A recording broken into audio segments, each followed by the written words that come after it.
Peter Greenberg, Yes. our travel expert here at CBS News. How are you? I'm doing just fine. And today we were talking about roller coasters. What inspired you for this segment? Could it be that it's summer? Yes. Yeah, that's a good reason. Roller coasters today have become technological masterpieces. I'm a more traditional guy, but you have to appreciate what they're doing to make these things even crazier than ever. Because it's all about the vertical drop and it's all about the speed. And then it's about the inversion, which means don't eat lunch.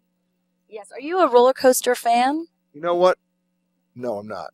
I love roller coasters. I appreciate them from the ground. I'd much rather fly an F-15 than a roller coaster because at least I think I'm in control. In a roller coaster, you're not in control. But you know what? Once you get me on it, I can't wait to go on again. But it's getting me on that makes the difference. You know? Yeah, so how did you decide what the roller coasters were that you wanted to cover? Well, it's all about the speed and it's all about the drop. So if you take a place, one like Wildebeest, these are the ones that were opening this year in 2010. That's in Indiana. I mean, this thing has 400 feet drops. You realize what that is? That's like... Yeah, I don't want to imagine.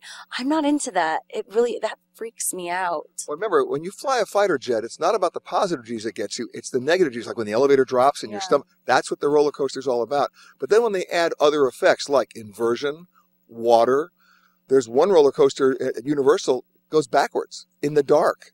I don't think so, but they do. So anything is possible right now. Yeah. So the Wildebeest in Indiana, very cool little roller coaster with 400 feet drops. And then you have King Dakar, which actually was opened in 2005. That one is on my list once again because it goes from 0 to 128 miles an hour in about 6 seconds. No way. Yeah, you're launched in this thing. You see the people's faces. They're like, well, you know those pictures when it's like this. It's like being in the centrifuge. Yeah. No, plastic surgery or an early breakfast, don't go. Yeah. Great, good tips. And so what other roller coasters did we look at? Well, we looked at a lot of them, but the one that is my favorite is not one that normally gets on anybody's list because it's the oldest. It goes rickety. 1920. It's the oldest. Kind of freaked me out. Like, do you want to go on an old rickety? But that's the whole beauty of it because it's clickety clackety clickety. I'm like waiting for that one time where it just gets a bit too old. That one day. No, they actually. This is actually called the Jackrabbit. It's in Rochester, New York. It's at the Seabreeze Amusement Park, going back to 1920. And you know what? It only goes about 48 miles an hour. These other ones are going 128 miles an hour. So you're feeling better already, aren't you? And it is clickety-clackety, but you know what? I'm a traditionalist, and it's a rite of passage for so many of us who grew up on those, who want to go back and still have that experience. And if you've got kids who you think are either not tall enough to ride or old enough to ride, that's the appetizer. Antique roller coaster. That's the antique one. Sort of. If it's 90 years old, it qualifies. Yeah. All right, Peter, you're also a travel expert in many other realms. I mean, you go to your site, petergreenberg.com. That is correct. And we're one of the only travel sites that's not transactional. We are information-driven. We update it every 18 hours because travel, as we do here at CBS, is news, and it's changing all the time. So if you want to know what really happened to those poor puppies on the airline the other day, we'd have that. We also want to tell you which cruise ship is not exactly passing inspections, which ones are, which hotel is most likely to be burglarized. The stuff you need to know that's not in the brochures. Yeah, that's interesting. I mean, people love traveling. People love reading about travel also. They love traveling, but they don't like abuse. And we define a successful journey these days by how much we can minimize the abuse. And that's a sad statement. It's like saying we define a successful airline by which can lose money longer. That's not exactly the way to go. You would expect with people paying service, but there's so many hotels. Customer service? Yeah, customer service. That's an oxymoron. There's no such thing. I know.